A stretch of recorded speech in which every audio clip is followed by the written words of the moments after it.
es el gran conflicto y la iglesia primitiva. El gran conflicto y la iglesia primitiva. Versículo de memoria, Hechos 4:13. Entonces, viendo el denuedo de Pedro y de Juan, y sabiendo que eran hombres sin letras y del vulgo, se maravillaban y les reconocían que habían estado con Jesús. Por sus frutos los conoceréis. Habían reconocido que habían estado con Jesús, pero este versículo vamos a verlo más tarde. Vamos a ir con la historia que hemos dejado la semana pasada. Jesucristo había resucitado y se había encontrado con algunos discípulos en el camino a Emaús y les había mostrado mediante la Biblia, solamente utilizando la Biblia, las cosas que debían suceder con Cristo. Y ellos dijeron: wow, nuestro corazón ardía cuando nos hablaba y cuando nos abría las Escrituras. Pasó un tiempo y vemos este versículo, Hechos 1:3, a quienes también después de haber padecido se presentó vivo con muchas pruebas indubitables, apareciéndoseles durante 40 días y hablándoles acerca del reino de Dios. Jesucristo se aparece a los discípulos y a otras personas y durante 40 días está hablando del reino de Dios. Y les dice algo especial, Hechos 1:4. Y estando juntos les mandó que no se fueran de Jerusalén, sino que esperasen la promesa del Padre, la cual Él les dijo: oísteis de mí. ¿Cuál era la promesa? ¿Cuál era la promesa que les había hecho antes de sufrir allá en el Calvario la muerte? ¿Cuál era la gran promesa que les había hecho a los discípulos? ¿Cuál era esa promesa? El Espíritu Santo. Efectivamente, miren la promesa, la gran promesa. Juan 14, 16 y 17. Y yo rogaré al Padre y os dará otro consolador para que esté con vosotros para siempre. El Espíritu de verdad, al cual el mundo no puede recibir porque no le ve ni le conoce, pero vosotros le conocéis porque mora con vosotros y estará en vosotros. Esa era la promesa. Esa era la promesa que les dijo: esperen en Jerusalén, no se muevan. Esperen porque esta promesa van a recibir. Y miren lo que dice Hechos 1:5. Porque Juan ciertamente bautizó con agua, mas vosotros seréis bautizados con el Espíritu Santo dentro de no muchos días. Imagínense a Jesucristo hablándoles del reino, hablándoles de la promesa, hablándoles, miren, estamos cerca. ¿Cuál creen que debería haber sido el pensamiento de los apóstoles después que están escuchando este sermón? ¿Cuál debería haber sido el pensamiento de los apóstoles?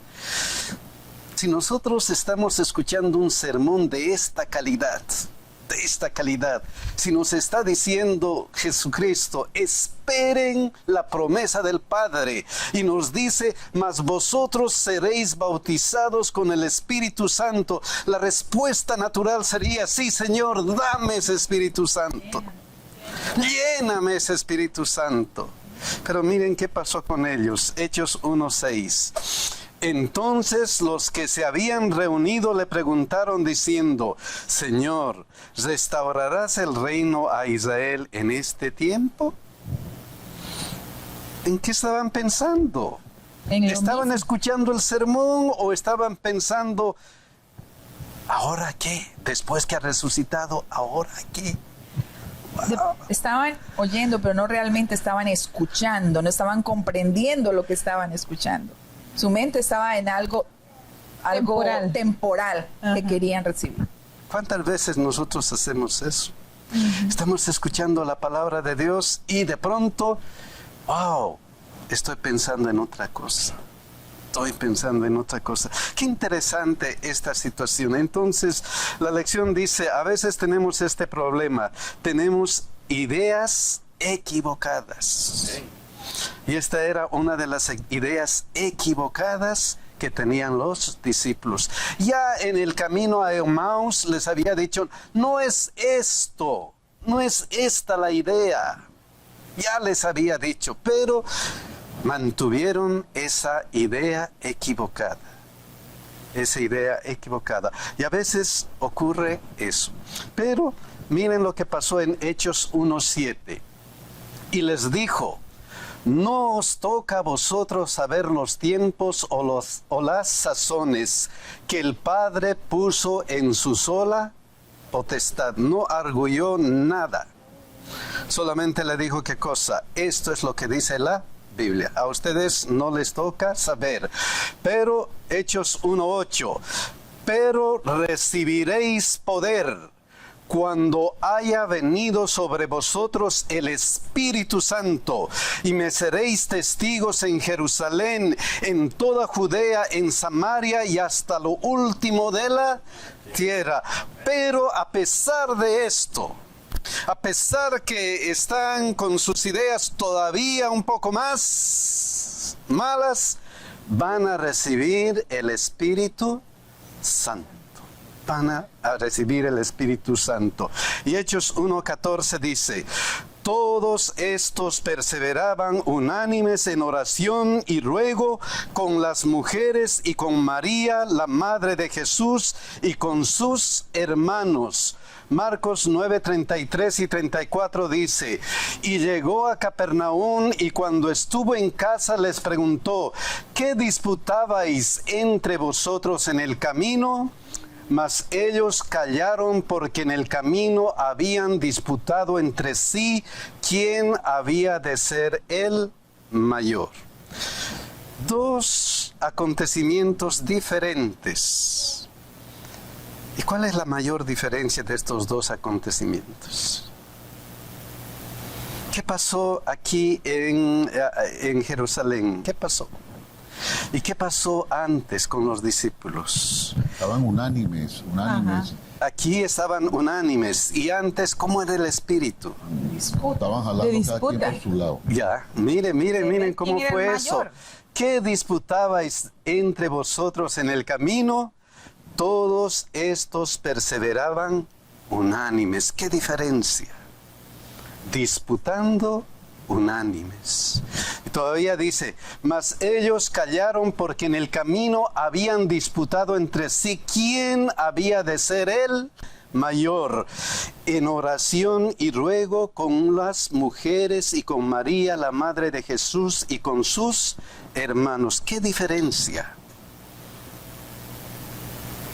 A pesar que momentitos antes habían pensado y habían dicho, ¿será que va a venir el reino de Dios? ¿Será que nos va a librar de los romanos? ¿Qué diferencia? Y la pregunta es, ¿qué es lo que hizo la diferencia? ¿Qué es lo que hizo la diferencia? Cambió en un momento, porque estaban con sus pensamientos en otro lado y, wow, hay que cambiar. Yo pienso que el Espíritu Santo. El Espíritu Santo, dice, ¿qué es lo que les hizo cambiar? ¿Qué es lo que les hizo cambiar? De esta parte a esta parte, de la anterior parte que todavía estaban pensando, nos va a salvar Jesús de los romanos, a esto, ahora tenemos que estar unidos y en oración. ¿Qué es lo que les hizo cambiar? Miren lo que dice Hechos 1:10.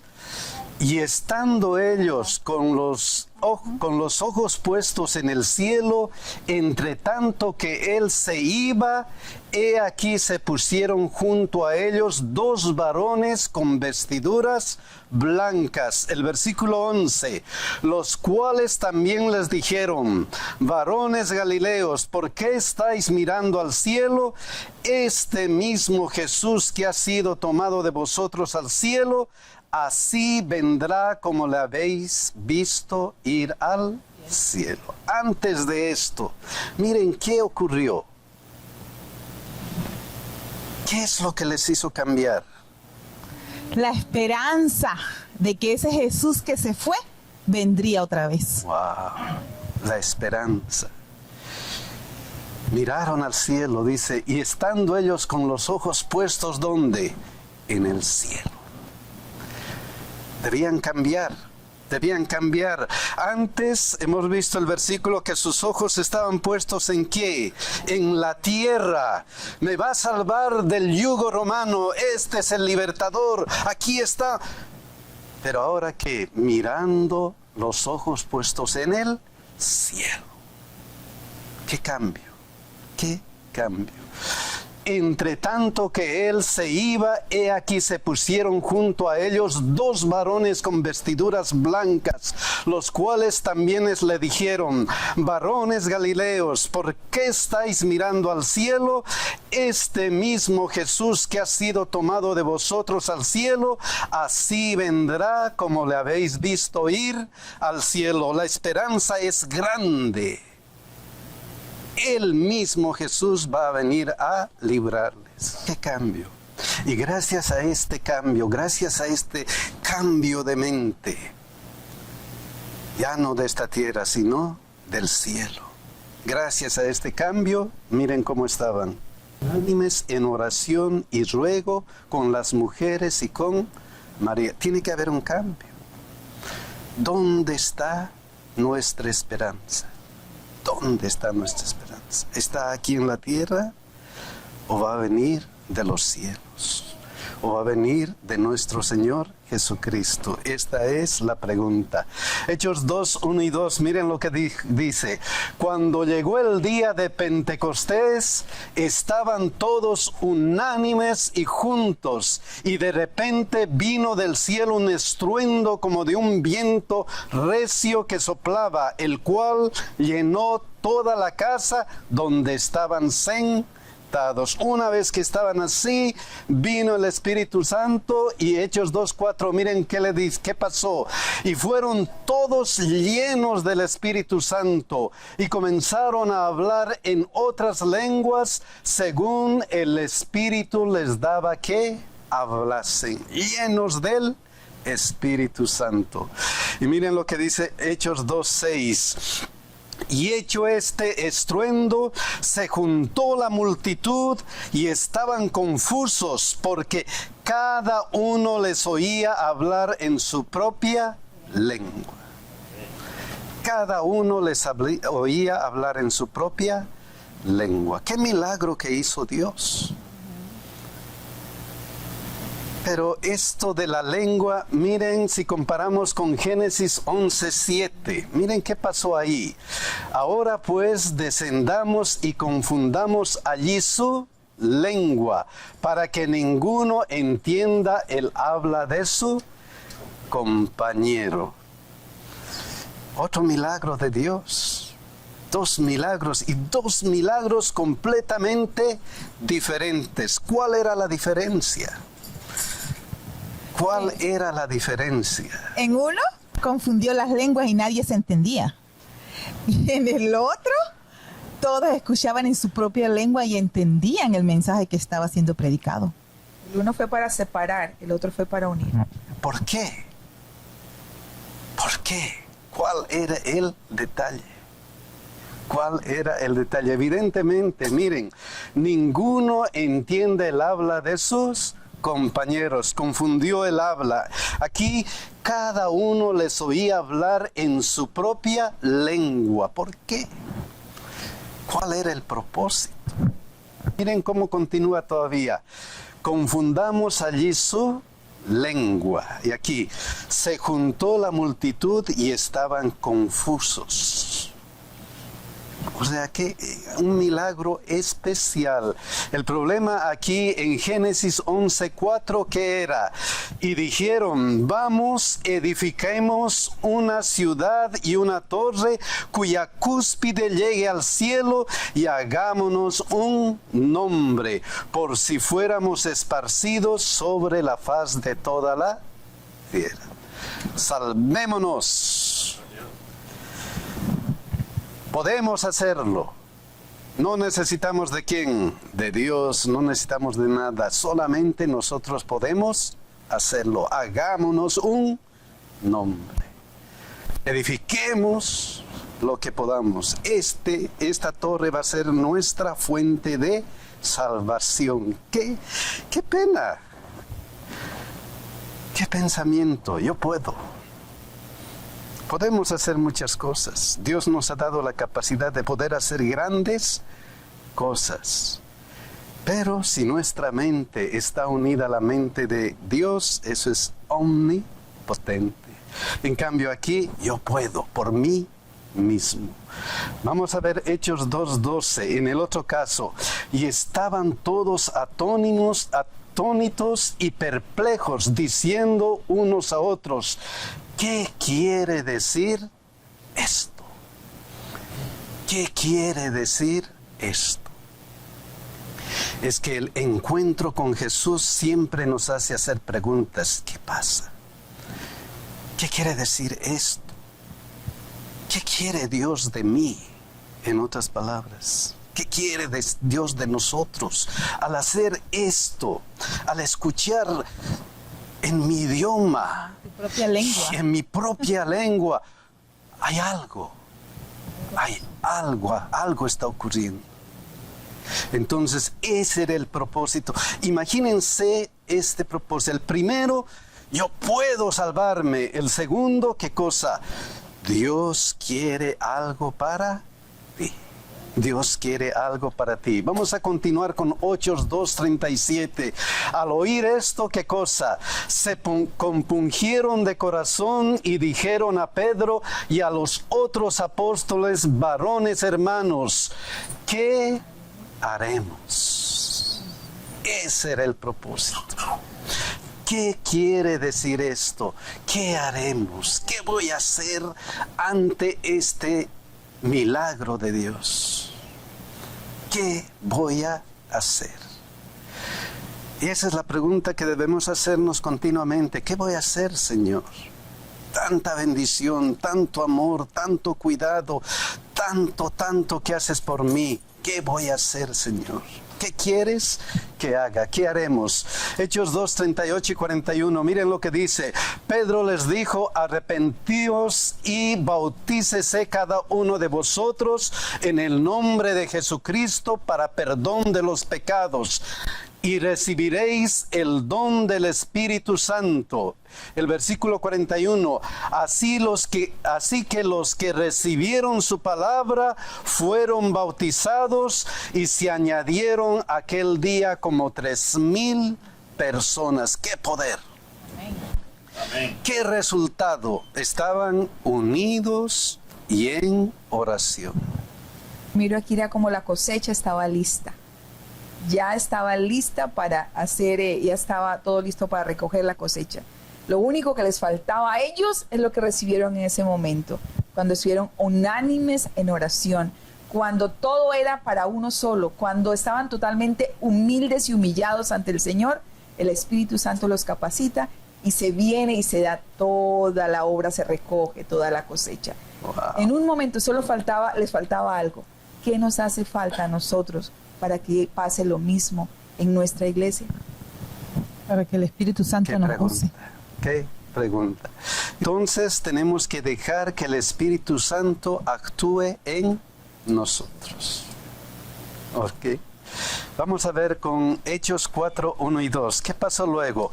Hablando ellos al pueblo, vinieron sobre ellos los sacerdotes con el jefe de la guardia del templo y los saduceos, resentidos de que enseñaban al pueblo y anunciasen en Jesús la resurrección de entre los muertos. Los saduceos, que no creían en resurrección, estaban resentidos y llevaron a los apóstoles al concilio. Y miren qué pasó en Hechos 4:7. Y poniéndose en medio les preguntaron: ¿con qué potestad o en qué nombre habéis hecho vosotros los milagros? ¿Con qué potestad han hecho ustedes esto? Hechos 4, 10 al 12. Sea notorio a todos vosotros y a todo el pueblo de Israel que en el nombre de Jesucristo de Nazaret, a quienes vosotros crucificasteis y a quien Dios resucitó de los muertos, por él este hombre está en vuestra presencia sano. ¿Con qué poder? ¿En el nombre de quién? De nuestro Señor Jesucristo. Amén. Nada más que por ese poder. Y en ningún otro hay salvación, porque no hay otro nombre bajo el cielo dado a los hombres en quien podamos ser salvos. ¿Solamente quién? Jesucristo. Amén. Jesucristo. Nada más que Jesucristo. Entonces, cada vez que se presenta un milagro, la palabra de Dios, hay preguntas. Y hay preguntas interesantes. ¿Qué quiere decir esto? ¿Qué haremos? ¿Con qué potestad o en qué nombre habéis hecho esto vosotros? Hay preguntas. Las personas se hacen preguntas. Y tienen que hacerse preguntas. ¿Por qué? Porque dice que en los cristianos está la luz del mundo. ¿Por qué? ¿Por qué? Tiene que haber esas preguntas. En Hechos 4:13, miren lo que dice. Entonces, viendo el denuedo de Pedro y de Juan, y sabiendo que eran hombres sin letras y de vulgo, se maravillaban y les reconocían que habían estado ¿con qué? Con Jesús. Con Jesús. Amén. Es que estas preguntas son consecuencia de esta vida. Se maravillaban. Como se maravillaban, hay preguntas. ¿Qué haremos? ¿Qué significa esto? ¿Con qué potestad? Miren lo que dice Hechos 4, 18 y 19. Y llamándolos, les intimidaron que en ninguna manera hablasen ni enseñasen en el nombre de Jesús. Mas Pedro y Juan respondieron diciendo: juzgad si es justo delante de Dios obedecer a vosotros antes que a Dios. ¿Qué testimonio? Es menester obedecer a Dios antes que al hombre. Y esa era la vida de los discípulos. Y aquí vemos a Esteban, por ejemplo. Vamos a ver en Hechos 6, 8. Y Esteban, lleno de gracia y de poder, hacía grandes prodigios y señales entre el pueblo. El seguir obedecer a Dios antes que a los hombres, ¿qué le costó a Esteban? La muerte. Miren qué pasó, Hechos 6:15. Entonces todos los que estaban sentados en el concilio, al fijar los ojos en él, vieron su rostro como ¿qué? Como de un ángel. Otra vez lo que sucede con los discípulos, se maravillaban. Algo tiene que haber en el cristiano. Algo tiene que haber, es una luz, es como la sal, algo tiene que haber. Cuando le vieron a él, vieron su rostro como ¿qué? Como un ángel. Cuando Moisés volvió del monte, ¿cómo estaba él? Resplandeciente. Cambiado. Algo tienen que ver en nosotros. Y por eso tienen que hacerse esas preguntas. ¿Qué haremos? ¿Qué significa esto? ¿Qué es lo que pasa contigo? Algo tiene que haber. Hechos 7, 5 y 54. Oyendo estas cosas, se enfurecían en sus corazones y crujían los dientes contra él. Hechos 8:1. Y Saulo consentía en su muerte. En aquel día hubo una gran persecución contra la iglesia que estaba en Jerusalén, y todos fueron esparcidos por las tierras de Judea y de Samaria, salvo los apóstoles. Aquí está el gran problema. Muerte de Esteban. Todos los apóstoles esparcidos. ¿Y quién era el principal instigador? Saulo. Saulo. Principal instigador. Pero pasó el tiempo, algo le sucedió, le ocurrió algo. Y un día, miren, ¿qué es lo que dijo él? Filipenses 3, 7, 8. Pero cuántas cosas eran para mí, ¿qué cosa?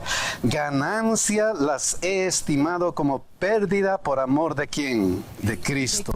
Y ciertamente aún estimo todas las cosas como pérdida por la excelencia del conocimiento de Cristo Jesús, mi Señor, por amor del cual lo he perdido todo y lo tengo por basura para ganar ¿a quién? A Cristo. ¿Qué cambio? ¿Qué cambio? Cuando se encontró con Jesús, casi hizo la misma pregunta. ¿Qué voy a hacer? ¿Qué voy a hacer ahora? Miren lo que dice la hermana de Huay.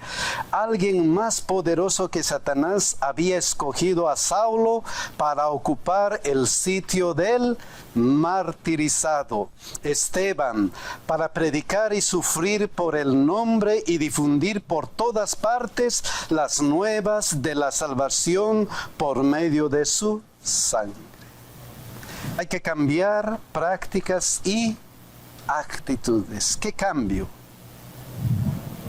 Hablando de cambiar de prácticas y actitudes, el problema siempre es que tenemos ideas equivocadas, conceptos equivocados. Pablo tenía esos conceptos equivocados, también lo que hemos visto anteriormente, pero mírenle a Pedro, Hechos 10, 13, 14, ¿qué pasó? Y le vino una voz y le dijo, levántate, Pedro, mata y come. Entonces Pedro dijo, Señor, no, porque ninguna cosa común e inmunda he comido jamás. Imagínense a Pedro discutiendo ¿con quién? Con Dios. ¿Y qué discutía? Hechos 10, 15. Volvió la voz a él la segunda vez. Lo que Dios limpió, no lo llames tú común. Pedro estaba con conflictos mentales. ¿Y cuál era su conflicto? ¿Cuál era su conflicto en ese momento? No entendía. ¿Qué es lo que no entendía? Miren qué no entendía. Y vio el cielo abierto, que descendía algo semejante a un gran lienzo que atado de las cuatro puntas era bajado a la tierra, en el cual había de todos los cuadrúpedos terrestres y reptiles y aves del cielo. Esto le había mostrado y le dije, va, ve, y qué cosa, mata y come. Y él dice, no. Idea equivocada. ¿Qué estaba pensando él? Wow. Sus ojos estaban vendados. ¿Pero por qué? ¿Será que Dios se está contradiciendo? El asunto es que él estaba un poco confuso ahí porque él estaba realmente pensando acerca de los alimentos, pero lo que Dios quería mostrarle era otra cosa y él en ese momento no entendía. A ver, ideas confusas, pero miren lo que pasó, Hechos 10, 17. Y mientras Pedro estaba perplejo pensando en eso, dentro de sí sobre todo lo que significaba la visión que había visto, he aquí los hombres que habían sido enviados por Cornelio, los cuales preguntando por la casa de Simón llegaron a la puerta. El Espíritu Santo estaba preparando un encuentro, Hechos 10, 19, 20. Y mientras Pedro pensaba en la visión, en esta visión, estaba perplejo en esta visión, le dijo el Espíritu Santo: he aquí 3 hombres te buscan, levántate pues y desciende, no dudes de ir con ellos, porque yo los he enviado. Hechos 10, 22, ellos dijeron: Cornelio el centurión, varón justo y temeroso de Dios, y que tiene buen testimonio en toda la nación de los judíos, ha recibido instrucciones de un santo ángel de hacerte venir a su casa para oír tus palabras. Todo estaba siendo guiado ¿por quién? Por el Espíritu Santo. Por Dios, los ángeles, el Espíritu Santo les estaba guiando. Tanto a Cornelio como a Pedro. A Cornelio le había dicho: manda, envía gentes hacia Pedro. Y a Pedro le había mostrado esta visión. ¿Por qué? Porque él tenía conceptos equivocados de las personas. Cornelio era ¿qué cosa? Era romano. Era un centurión Sí. romano. Lo que pasa es que Pedro, ya habíamos estudiado de que él pensaba de que esto era para solo los judíos, de que realmente él creía de que Jesús iba a venir para los judíos y todo era para los judíos. Él realmente siempre tenía el concepto de que los demás, los no judíos, no entraban. Entonces él tenía que entrar eso, y ese era un preconcepto que él tenía ahí muy bien arraigado, porque era judío, lógicamente, ¿verdad? Pero ahora después de Jesús es una nueva lección muy importante. Muy importante. Y miren lo que dice el Hechos 10, 27 y 28.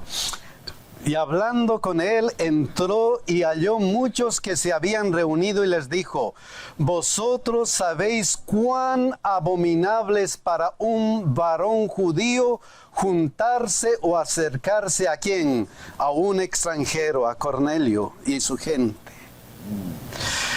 Pero a mí me ha mostrado Dios que a ningún hombre llame común o inmundo, refiriéndose a esta específica visión. Esto me ha enseñado que ningún hombre debe ser común o inmundo. Él tenía ideas equivocadas y esas ideas equivocadas habían sido resueltas con este versículo, con esta visión. Le estaba diciendo: no, esto es para los hombres. Hechos 10:34. Entonces Pedro, abriendo la boca, dijo: en verdad comprendo que Dios, ¿qué cosa? No hace acepción de personas. Dios había cumplido su propósito. Amén. Le había mostrado mediante esto que no hace acepción de personas, sino que en toda nación se agrada del que le teme y hace justicia. Y después comenzó a predicar, y mientras aún hablaba Pedro estas cosas, el Espíritu Santo cayó sobre todos los que oían el discurso, y los fieles de la circuncisión que habían venido con Pedro se quedaron atónitos de que también sobre los gentiles se derramase el don del Espíritu Santo. Aceptaron, y ese Espíritu Santo bajó y se consagraron y se entregaron a Cristo, a Dios. Pero Dios tiene el don de las preguntas. Y miren qué pasó. Hechos 10:47. Entonces respondió Pedro: ¿puede acaso alguno impedir el agua para que sean bautizados estos que han recibido el Espíritu Santo, también como vosotros? Has recibido a Dios y ahora vas a tomar el próximo paso. ¿Te vas a bautizar? ¿Qué es lo que va a pasar contigo? Ante la pregunta, ¿qué haremos? ¿Qué vas a hacer ahora? He escuchado, he recibido a Dios como mi Salvador personal, ¿y ahora qué? ¿Y ahora qué? Ojalá que Dios me ayude a hacer decisiones para vida eterna. Amén. Que Dios nos bendiga y nos cuide.